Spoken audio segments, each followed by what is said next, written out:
Okay, hello everybody. Welcome back. This is going to be a continuation of where I left off for my Elden Ring journal sketchbook playthrough thing.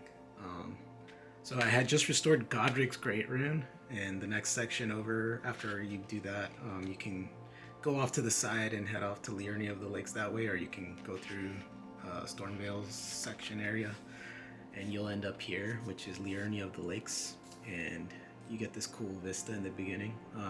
First thing I did was I headed over to the Church of Irith, where a guy named Topes is, and he's like this low-level sorcerer, or apparently he calls himself like he calls himself a Bloodstone, which is basically just someone who's really bad at spells and stuff, sorcery, like me. I'm technically a Bloodstone. I was like, Topes, I'm with you, buddy. I'm a Bloodstone. Not only that, he doesn't really have much confidence, so I'm like, yeah, me too. And he's like, hey, can you give me 10 runes and I'll hook you up with what I do know.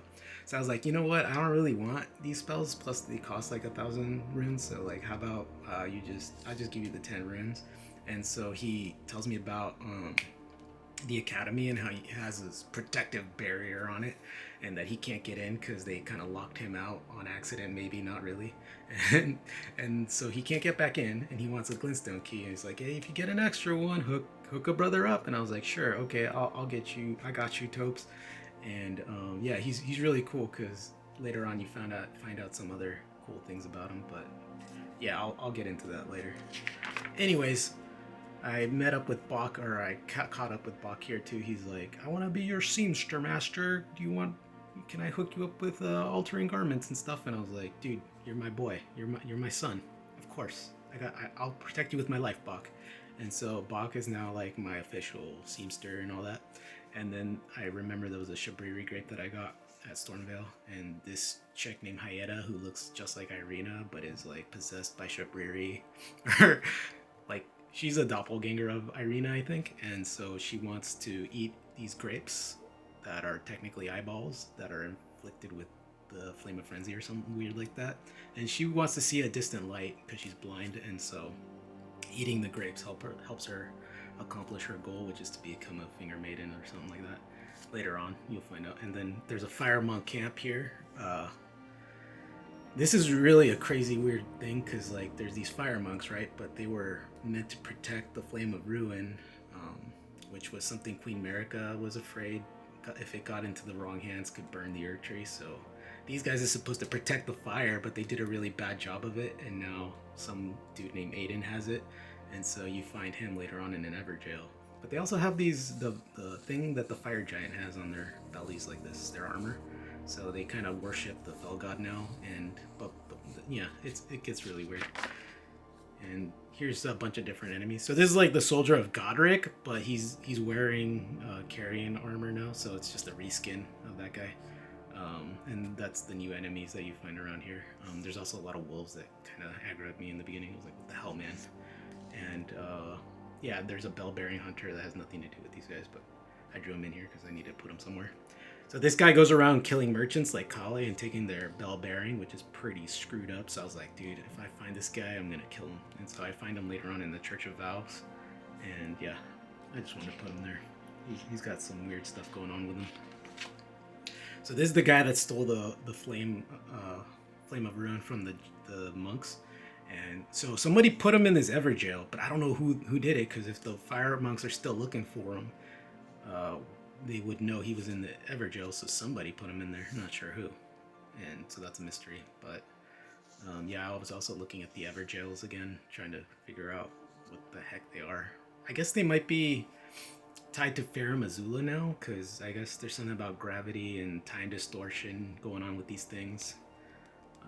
Yeah, I hope the DLC kind of explains this a little bit better. And so here I was looking at the Carian Civil War. I did some research on that and try to figure out if this is part of these little broken chariots and stuff. You find a lot of them in a certain area. And then here's a purified ruins where I found another Shabriri grape and a waygate portal to somewhere that I forget. And then, oh, these are Albanoric dudes. So they're like little frog people, but they're homunculus. Like they're artificially created beings, and they like to do gymnastics for you.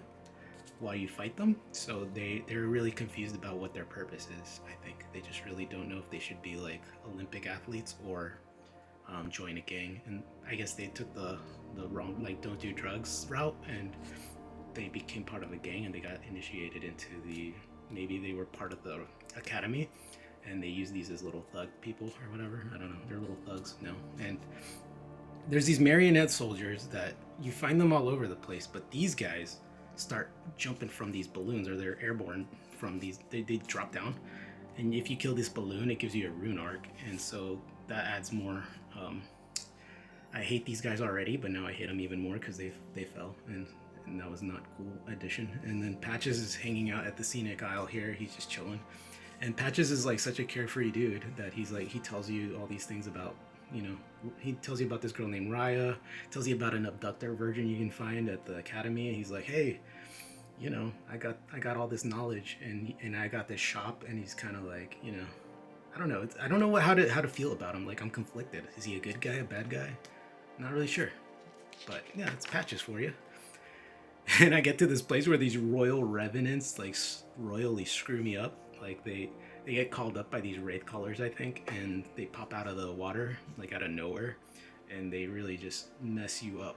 Like they don't leave any they don't give you any chance really to escape and stuff, and really kind of sucked. But they're really weak to holy damage, so if you have like certain holy abilities, you can do some damage to them, but I was nowhere near equipped to deal with those at all at the time. I came across this army that was fighting another army. I think it was like the Carrions and the Cuckoos, and one of them had this giant phantom troll. And so here I was looking into what that was about, and so these guys can cast spells and stuff. And I just let the armies kind of dwindle each other's numbers until I was comfortable going in there and fighting this guy. And I found out that these guys are considered like lesser giants or something, and so they used to be part of the fell god thing, and they used to have the same fell god visage on their bellies, and they took it out, and now they can swear allegiance to whoever they want. And so these guys maybe swore allegiance to the Carrion Royals instead of the fell god after that, during the War of the Giants or whatever. And then I came across this Landel Knight on my way to Artist Shack. This guy's weird because he's like a Landel Knight way out here in Liurnia. I'm like, what are you doing here? Don't you belong in Landel? And he's all by himself. And I think he's just spreading the good word of the dragon cult. You know, he's got this dragon cult prayer book. So maybe he's just like doing the Jehovah's Witness round or something. I don't know.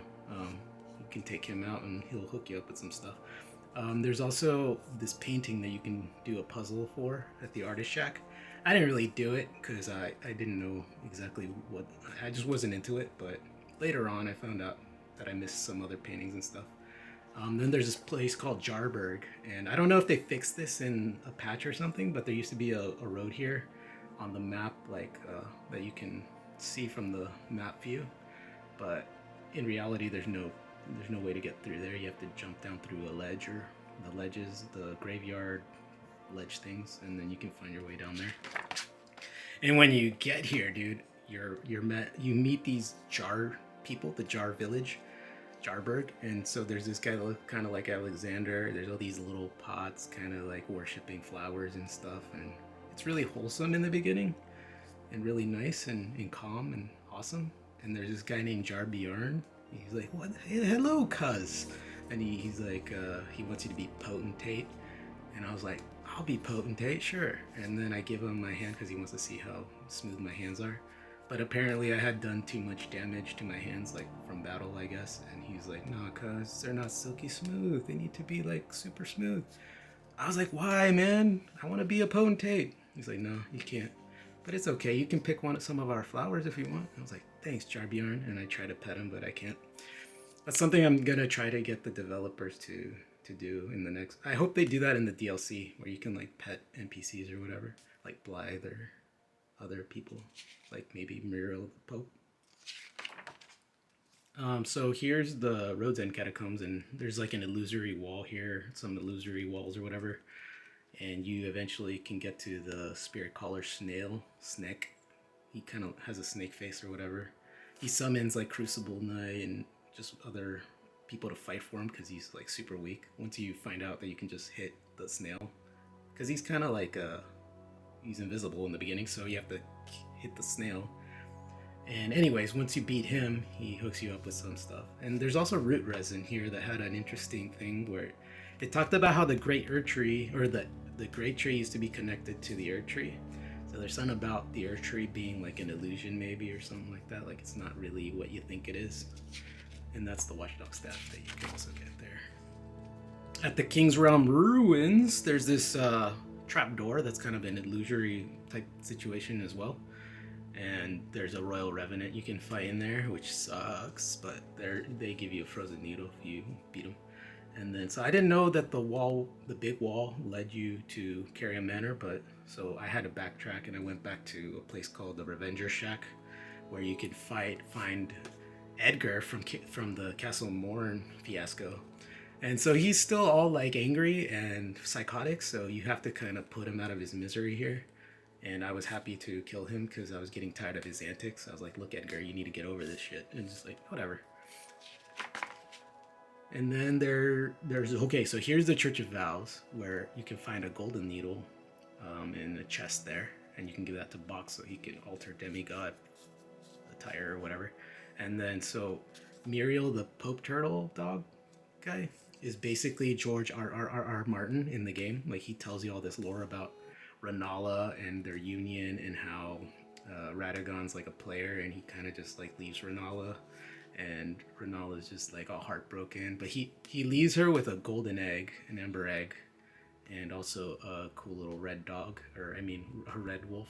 And yeah, you learn all about what was going on with his territorial aggression in Liurnia and how they formed a union and all that. It's all very interesting, and I was like, I want to pet the turtle so bad, so I drew that opportunity. And then there were these crayfish that no-scope you from across the map, right? And so I wanted to figure out what was the deal with them, and I drew this whole anatomical Da Vinci type drawing. And I found out, like, I was watching these videos by Zullie the Witch or on YouTube or something like that, and found out that they have this like parasite on there. Like, Zullie has like all these really cool insights into like the data mine stuff, and I found that to be really, that kind of explains why these guys are so weird and aggressive and they can like no scope you. Like, maybe that's what's going on out there, I think. And then there's the flooded gate town, Academy Gate Town, and there's a golden seed there. And yeah, this reminded me of like an idea I had for my world building, so I got some pointers on what to do with that. That's really one of the most interesting areas I found here. So when I get to Dallos, and so Dallos has been looking for Liurnia since like I met him at the Round Table Hold, and so when he finally gets to where she is, like she's facing the ground, and I just kind of, in my mind, I kind of flipped her over to see if she was faking it just to get away from Dallos, but no, she's really dead. And so Dallos is like, Liurnia, talk to me with your Liurnia. I'm like, and he's like trying to, like, I'm gonna get revenge and all this stuff, and I was like, Dallos, you're all bark and no bite. You're not gonna do anything. But I wasn't sure what he was gonna do. But he was like, tell me if you find these bastards who did this. I was like, sure, Dallos, I'll yeah, whatever, buddy. And then when you get to the academy, the actual gate to get into Ray Lucaria, you notice, if you look at the seal that's on there, it's the Carrion Royal Seal, and then there's like the Crass hatching from Radagon again. I keep seeing it over and over everywhere. So I guess that kind of like symbolizes the union that they had, and I guess they put this barrier on the whole thing. Oh yeah, they put this barrier here, I think, to stay out of the shattering war going on. So they wanted to stay outside of that whole thing, from what I understand. And then to get to the academy, you need the Glenstone Key, which is being protected by this Glenstone dragon, which is really cool. He's got like Glenstone growing all over his face. And here it makes it look like I actually beat the dragon, but I did not. What I really did was I just snuck up on this guy, and I took the key from the chest, and then I ran away, like the coward that I am. And in my mind, I kind of made it seem like, yeah, I fought him and I beat him and I conquered him, but in reality I did none of that. So once I get past the illusory wall at the King's Realm ruins, you find E.G. the blacksmith, who's straight up scholar, like probably reading The Art of War by Sun Tzu or something, like Niccolo Machiavelli's The Prince or whatever.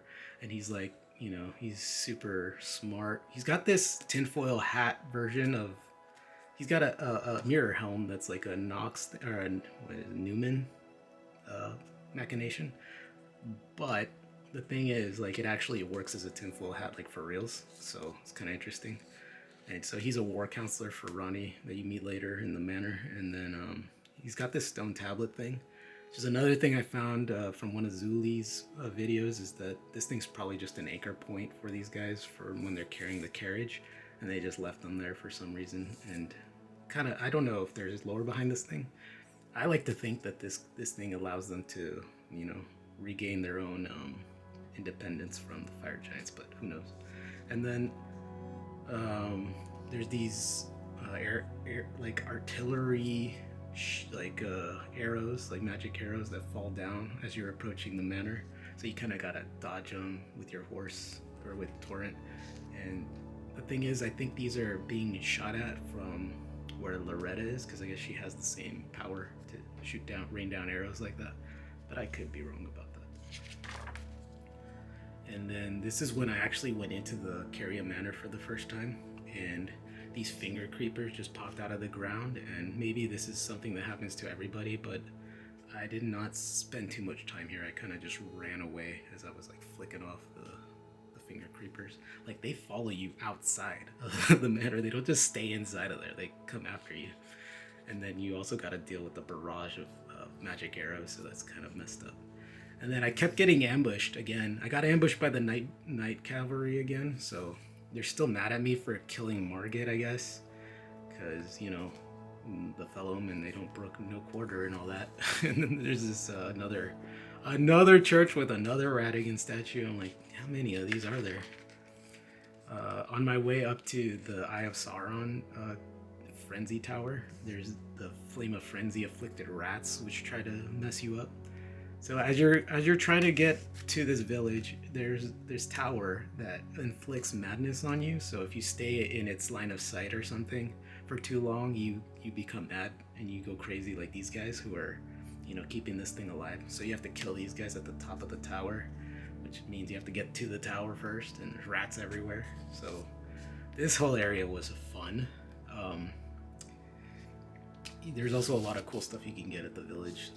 That kind of explains the Flame of Frenzy a little bit better. On the way there, though, you do get to fight Festering Fingerprint Vike, and he's basically like a version of the guy who's on the cover of Elden Ring. Like, he's the guy, the knight that's kneeling. He's kind of like the poster boy, and his armor has like an interesting story to itself. Like, he's got this fingerprint singed onto his armor. There's like 3 fingers that wrap themselves around you to become Lord of Frenzied Flame, right? So that happened to him, but he didn't take his armor off, and so it kind of like left a mark on him. When you do that, you have to take your clothes off. So it's interesting. He was able to get away from all that stuff because he was wearing his armor. And this fingerprint grape that he gives you is technically one of his eyeballs. So you can give that to Hyetta and help her with her craziness, her pursuit to become a finger maiden. Here, there were these ancestral followers who are like the best with a bow and arrow. Like, they basically never miss a shot. And so you're riding around and you got these giant arrows just sticking out of you, and it's kind of comical because like you can have like 3 at a time and you're still alive. It's just really weird.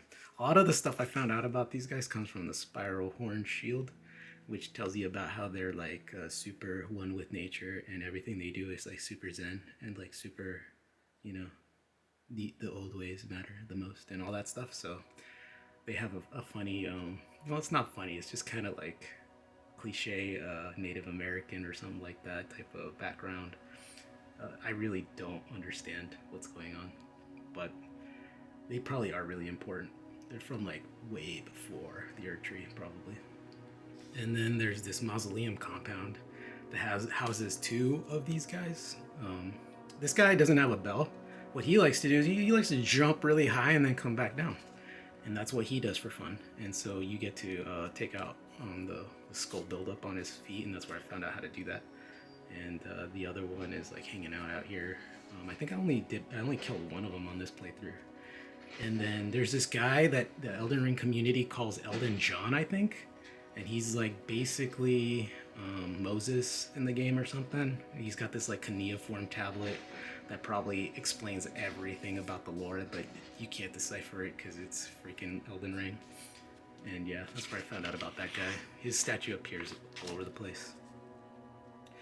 There's another Minor Ury where you fight another one of the Avatar guys, and here you find like these giant pots that have been shattered. So that's what I realized what was going on with those guys. And they also have this crazy magic shrouding cracked tier that you can get there. Yeah, and then there's another night troll guarding the converted Fringe Tower. And inside of here, you're supposed to do this like, I forget what it is, like a pose or whatever to solve this puzzle, but I didn't know what the heck was going on. But they tell you about erudition lights the way or something like that. And you're supposed to figure it out, but I'm not that smart.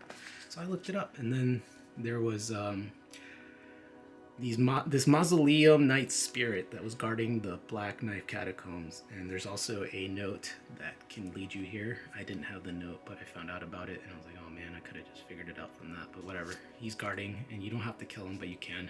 Inside, there's these guillotine contraptions that you can jump onto, and it'll take you up to another level to fight the one of these Black Knife assassins. And the Black Knife assassins, I found out later on, were like super important to everything. They are Newman ladies, and they also have the ability to conceal, like cloak themselves, I guess, and that's why you never see their face. I don't know. There's a lot going on with these people, and they're part of an order. They drop Roses's axe. This is where I found out what Roses was, or how he was connected to the catacombs. It kind of gives you an explanation in the description there. And then this is part of the Rogier questline, the Black Knife fingerprint, or the Black Knife print that tells you all about that stuff. And then the Cerulean dagger tells you about how, like, once they killed Godwyn, their daggers became like corrupted and crazy looking.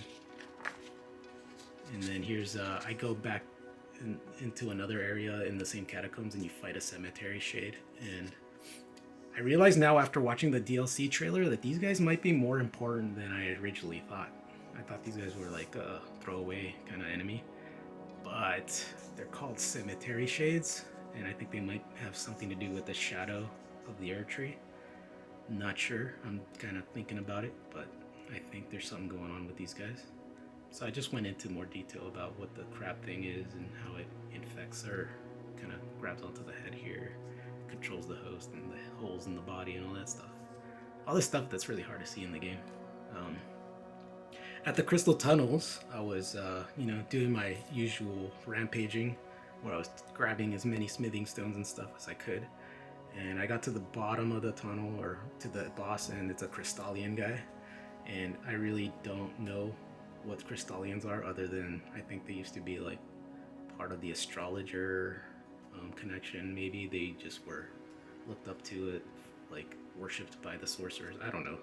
For whatever reason, they're in the tunnels and they're guarding stuff, so they're there. And then here's where I do all Vare's like quest line stuff. A lot of the things that he does, like he makes you fight other players in PvP and all that stuff, which sucks because I hated doing that. But it allows you to get access to Mogwyn's palace, and he calls you Lampkin a lot, and you find out he's like obsessed with Luminary Moog and all that junk. And I was like, dude, Vare, I'm just waiting for the right time to kill you, buddy.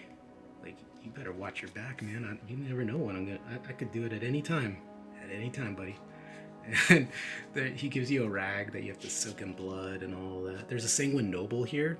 So this church is like got scarlet rot and roses everywhere. I'm not sure why, but there's a Sanguine Noble you can fight there, but I did not fight him, so I didn't draw him. yeah, later on I go somewhere for that. And then here, oh man, here's where I find out about the Albinaric Holocaust.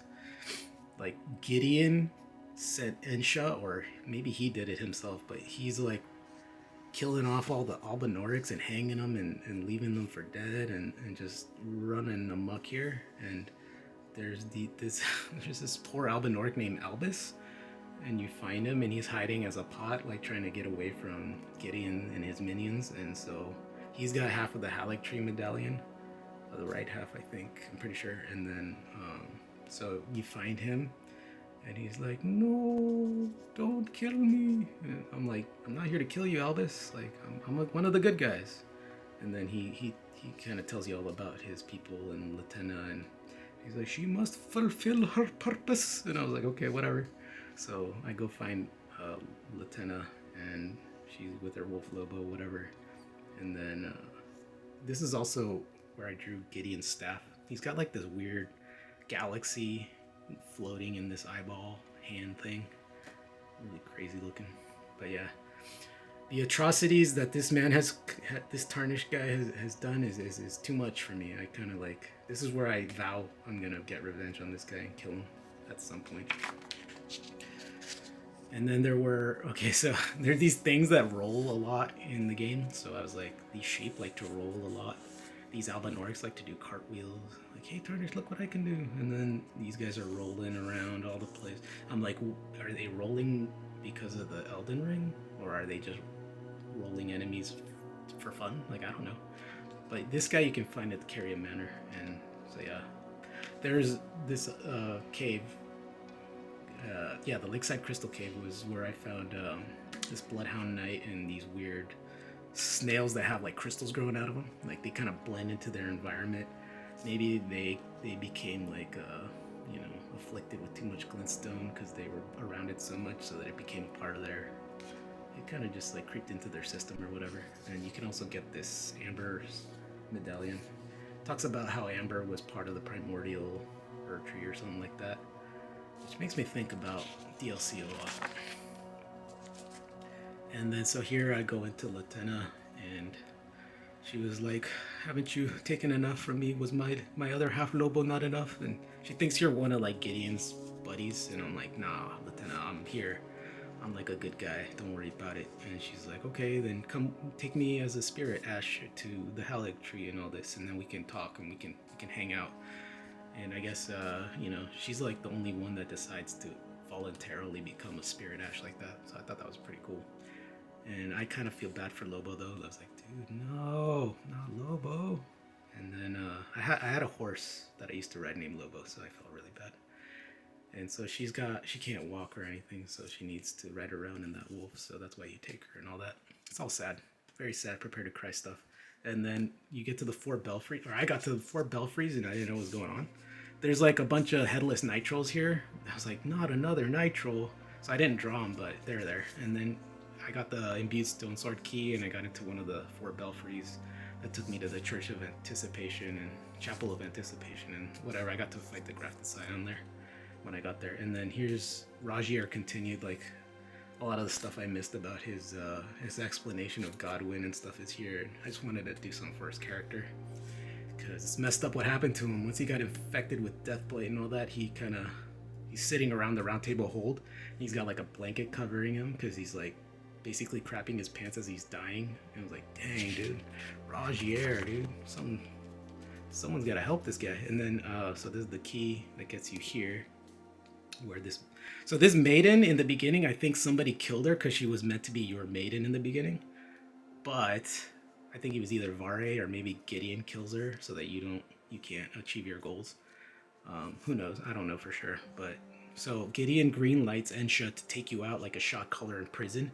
He calls a hit on you, and Ensha comes after you, and so Ensha is like his henchman, and you get to kill Ensha now, and I did. And later on, Gideon, when I confront Gideon about it, he's like, "Oh, sorry for that nasty business. Like Ensha got ahead of himself." I'm like, "Bro, you just tried to kill me. You're not even gonna deny it?" And he just like acts like nothing happened. I was like so angry. I was like, this is messed up, man. can't wait to kill you. And then at the round table there were other things going on, like Via's quest line with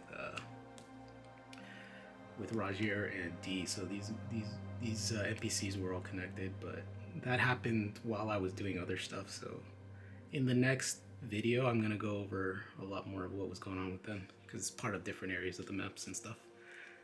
But in the meantime, there was the Scion that you fight in the beginning. Here I was like, I got to draw what it actually looked like without its cover, his robe or whatever. And so this is what it looks like. And I found this image of it, so I wanted to draw it in here. And you can, if you beat it, you get one of the swords and the shields. When I get to the Stillwater Cave, there's these jellyfish hanging out, and there's also like, this is where I realized what jellyfish are. They're called sisters, like they're spirits of people, which I didn't realize for a long time. I was like, what's going on with these things? Anyway, I remembered that Roderica had become like a certified spirit tuner at this point. I was like really proud. I was like, this is what you were meant to be. Good job. And she thanks me for telling Master Hugh about her and all this stuff. I felt really good. And I was like, this is wholesome. And then here I drew what the Death Blight did to Rogier. Like, I guess when he went to Stormvale Castle and met with the face of Godwyn, like he must have been poking it around and doing some weird stuff to it, like probably like finagling it, and caused him to get all like impaled by Deathblight or whatever. So yeah, he kind of asked for it. Kind of sucks, but whatever. Here I kind of met up with Yura. He was like fighting off this Ravenmount guy, Ravenmount assassin dude, and I don't know where this guy came from, but he was apparently a thorn in Yura's side. So he like, you got to return the favor because Yura helped me beat Nereus, and so I was like, dude, let me help you beat this guy. And you get to like help him out for once. And then I wanted to draw him without his crazy hat thing. I forget what type of hat this is called, but yeah, I drew it from the top view. It's really complicated and interesting. And then he also hooks you up with a smithing stone 5, I think. And then here's where I actually went into the Carrion study hall, and there's this preceptor named Miriam, which is probably appointed to guard the study hall. Maybe Radagon left her here to kind of keep the secrets of the academy all protected. So she's like one of the preceptors, and their job is to kind of keep their mouth shut about the goings on between Radagon and Renala, because like I guess they had access to all the knowledge. That was kind of crazy, but she was really hard to beat because I didn't have any good ranged attacks. So you have to have like a ability to hit her from range. If not, she's kind of a pain. And then here I was looking at the map, and I was starting to try to figure out why this place was all sunken in like it is, like it's flooded in a way. So I was like, what's going on here? And I guess like it used to have a more elevation to it, so everything is sinking to the bottom. And I guess later on you find out maybe what's going on here is when you go into the underground sections, you find out that it's like there's some weird stuff going on under there, which I'll get into later. But there's like this guy named Tarnished Archaeologist, I think, or something like that. Yeah, Tarnished Archaeologist has a YouTube channel that kind of goes into what's going on with the underground sections compared to like the top sections, like Landel versus Nokron and all that stuff, like the Eternal Cities, and you know, all the underground sections kind of correspond to, like here Ainsel Riverwell would be somewhere like where I forget. Oh, Ainsel River is over here. So yeah, there's like connections to all that stuff. And then when I get to the Academy of Rea Lucaria, the first thing that happens is I get like bombarded with spells by these guys who are just hanging out in the front area. And once you get past them into the Church of the Cuckoo, you find a graveyard area where there's these like zombies that are basically just incels that want to hug you, I guess, or something, because no one wants to touch them. And then here I was going into like what the Church of the Cuckoo looked like, and then I got into cuckoos themselves. Like they're like there's a form of parasitic cuckoo that like will invade a person's nest, lay their eggs, and then let the other bird mother take care of hatchlings, and so the weird thing is like the host mother kind of like raises them as if they're their own.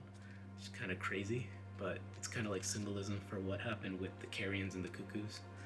Kind of explains the Civil War as well. Like inside the Carrion royal family, there was this group that kind of grew out of it, sort of like parasitic cuckoo does, you know. And then so there's also like a section where there's like the schoolhouse where all the Burger King sorcerers are hanging out, and you also get to this area where there's an abductor version that Patches tells you about, but I didn't go inside of it. I just found out about it, and later on I do go back here and get abducted for fun just to see the manor. When I get to the debate parlor, there's these paintings of all these old Dumbledorian Burger King people, and they're basically just like these really powerful sorcerers that created their own school of magic called conspectuses. And so they all have like different glintstones that they use, like Azure and Lazuli and Olivinus and the Twin Sages, and then there's the one that's like basically Selin, I think, maybe. And then you can find these like glintstone crowns like all over the academy. There's more of them, but these are the ones you can find there. And then you get to fight the Red Wolf of Rigan, which is like it's an interesting thing because like I don't know like too much about it. Lore wise, I don't know what's going on with these guys. I just know that Ratigan kind of left this thing to protect Renala, I guess. And yeah, I mean, it's basically the closest thing we have to Sith in this game from Dark Souls. But yeah, you find lesser versions of these, like lesser enemies of these. So I don't know, kind of hard to say exactly what's going on here, but I know that he left them here to protect Renala, but he also left Renala. So it's like, make up your mind, dude. Like, which is it? And then Selin. Wait, I came across these jar people, right? And I have this rule where I don't attack them unless I'm attacked by them. So rules of engagement: do not kill jar people unless they attack you is my thing. But these ones were like super aggressive for some reason, and maybe it's because they have like they're controlled by sorcery or something. But yeah, these guys were really mean, so I killed them. And then here I was going into like Selin and the Primeval Current again, because she's like obsessed with this stuff, and like she's talking about Lusat, who's in the Celia hideaway place or whatever, and she's like, hey, go get his body and bring him back to the academy. I was like, what? Selin's like basically Hermione, but like the dark arts version of her. And she, like without her helmet, she looks kind of like Renala a little bit, which leads some people to believe that she might be a bastard child, but who knows? Maybe not. But yeah, the Primeval Current's crazy. Like it turns people that actually get a glimpse of it into like these like crazy, messed up versions of themselves. Like Lusat had this crystal orb grow out of his brain basically because he glimpsed the current. Because it's like that crazy powerful when humans aren't meant to look at it. So I guess that's what happens. And then when I was up at the rooftops, like I kept falling down and getting ambushed by things and getting shot at from all different directions. So it was like Vietnam up there, and I finally made my way to this area where I found this graven mask type thing, and yeah, that's when I found out about Selin and the connection. And there's like a painting of her, basically. I don't know if it is her, but it kind of looks like her. When I got to the outside of the courtyard, I went up to the rooftop, but then I was like stuck. I didn't know where to go, and I found out you had to go to where this rolling ball trap is, and so when you have to do a little bit of platforming to get over here, and then you have to find a way to roll to get away from the ball. And I forget what I did, but I did end up figuring it out eventually. But yeah, it just kind of rolls down this way, and here you can see kind of like where that wheel is, where the abductor version is down here. It's kind of like a side view of the castle that I wanted to do here. And then here's a Carrion Knight guy that you can fight, and this guy was like, I was like all amped up to fight this guy, and like we were dueling it out, and he's got like these crazy sorcery spells and stuff. He's like a really hardcore knight, right? But then he ended up following me up the elevator, and he ended up killing himself on the elevator. So I was like, my guy, you just killed yourself. So I made a page dedicated to Moongrum, the clumsy knight. But whatever, he was doing his best to protect the queen, and you got to give him some props for that, I guess. And then when you do finally get to Renala, it's like the weirdest fight ever, probably. She's got like these sweetings, which might be her nephews and nieces, or they might be Ronnie, her child with Radigan, when she was just a kid, because like she's actually doesn't look like this. She looks like a little redhead girl, but these sweetings don't look like her either, but they're supposedly Renala's children of some kind. Anyways, she can rebirth them, but they all have defects with their legs, like the Albinorics, so something about rebirthing these without like a larval tear kind of makes them all messed up.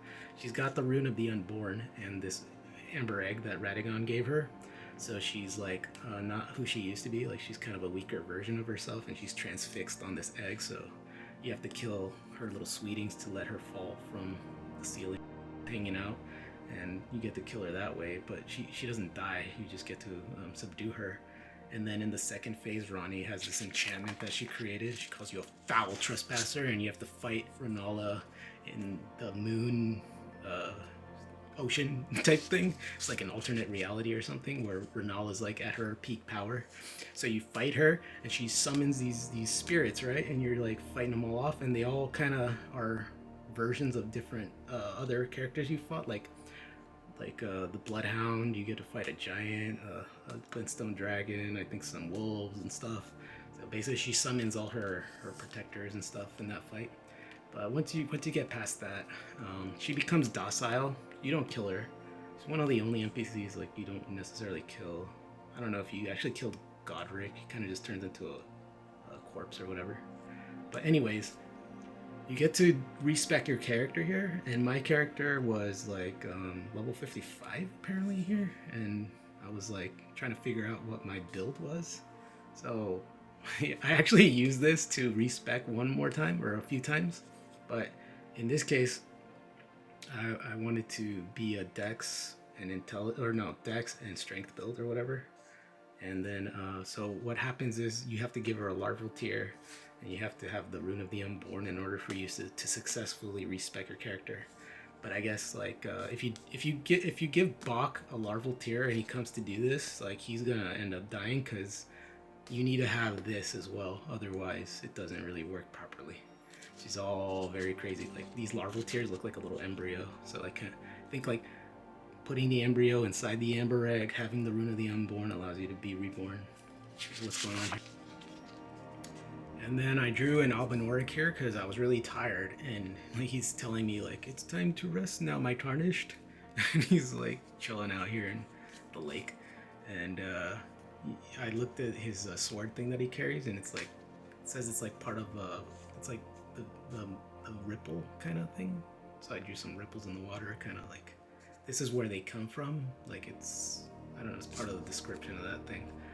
And yeah, Albinorics are funny looking, but whatever. There's also this bird's eye telescope thing that lets you see far away and stuff from bird's eye. And then I did something called the Meek and Meager build, which is something that's not in the game, but in my mind, I thought it'd be cool. Like a game mechanic is if you could get the most fearsome warriors in the lands between, like the Guillemot and the Spring Hare, maybe a dog and a little deer, maybe a little one of the jars, and you could create like your own little army of, you know, really intimidating foes to kind of help battle some of the harder enemies in the game. So that was my Meek and Meager build, which, you know, I hope they implement this into the DLC. Who knows? Probably not. And then I get to a place where I meet a Blackcard Boggart. He calls himself Big Boggart. He's like he comes at you all like, I'm a tough guy and why you messing with me, and he talks about America in a derogatory way, which is funny. He's also like obsessed with like boiling prawns and crabs and stuff. So he's like, deep down, he's just like a misunderstood cook, and he has this like scary, weird looking, funky looking mask, but underneath it, he's actually like a fairly handsome dude. So he's got a weird backstory. He has funny dialogue, but at this point he was in possession of this girl Raya's necklace, so I had to get it back from him. And I guess she kind of let that guy steal it from her, maybe, and just because she wants to test out who's brave enough to take it from him. And so once you do that, she's like, hey, you want to join up with the Volcano Manor? You can become a recusant. And I was like, not about that life. So I kind of said, nah, I'm good. But, you know, I hope you fix your hunchback, because that feels like it hurts. That looks like it hurts. And then I find out later on she's like part serpent, so it kind of makes sense. So she's got like a little serpent tongue there. And yeah, it's a whole quest thing going on there. And then when I get to the walking mausoleum north of the academy, I think this one you have to like either jump onto it, or you have to shoot off the skull growths that are on it.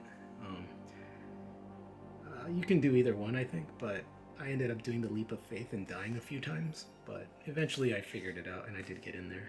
And I was looking at some of the statues and stuff that are part of the mausoleum here. Like they have some weird looking faces in there. And also this one has a bell, and the last one I took down did not have one. Here's when I got into the Caria Manor again. Like, this is the second attempt in there.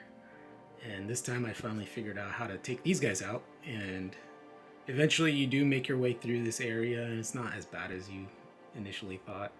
But it's just a matter of getting away from these things and not getting ambushed too much. And then you can get the Sword of Night and Flame, which is a really lore-heavy sword, because it talks about like the astrologers and the fire giants, and kind of implies some stuff between them. And then you also, when you get to the next area, there's dire wolves that you can fight off, and there's also like another troll knight. God, there's so many troll knights in this area. And then Ronnies Rise is kind of what all these people are protecting. So once you get past this guy, you get to fight the spirit of Loretta, and she's in. I drew her with that as her actual self, but you fight her spirit because she's off in the Halig tree doing stuff with Mikola and stuff. So she's the one that's shooting arrows into the sky and stuff, I think. And yeah, if you beat her, you can get to Ronnies Rise. And then this is the last page where I go up the ruin-strewn precipice and I find more of these winged dame ladies. And here I actually wrote down their lyrics at the top over here, all across the page, because I wanted to have them in there. And yeah, she's like, golden one, at whom are you so angry? And she's talking about all that stuff again.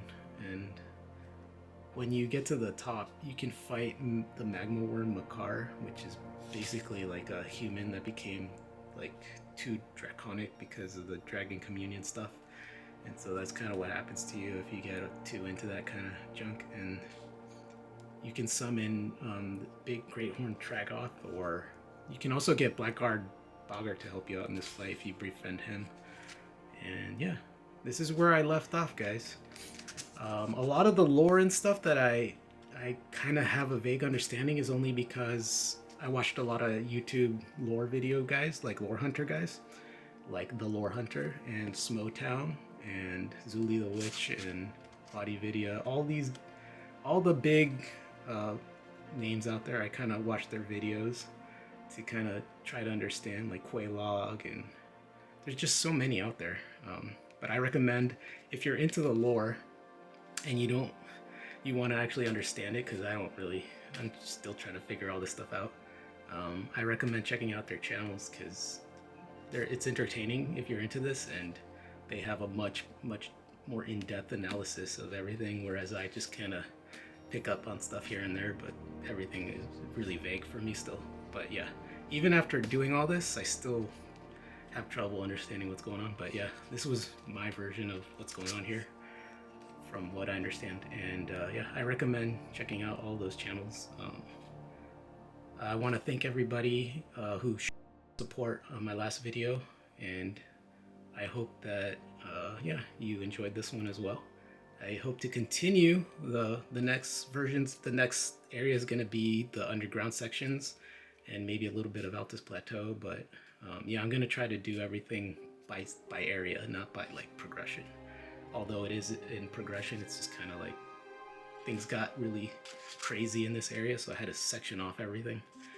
And so I start off with Blide and Ronnie and EG in the next section, and I'm thinking of doing a video for just how I go about like doing one of these pages or these spreads, and I'll do a video on that and also explain like my materials, my process, and everything in that video, because I feel a lot of people were wondering like, what the heck, how do you do this, or why do you do this, and maybe make a video about that. So if you're interested in helping out the channel, like I said, at some point I might do like a Patreon or a GoFundMe or something, I don't know. But right now, the best thing you can do is just hit like, comment, and subscribe, and really get the conversation going about just Elden Ring and everything that this book is all about. And that's the best way to help me out. I'm gonna try to monetize this video, even though I don't want to, because I still need to pay for, you know, my time and my materials and everything. And apparently I could have monetized my other video, but I didn't. According to YouTube, they're like, it's fair use, so you can do that.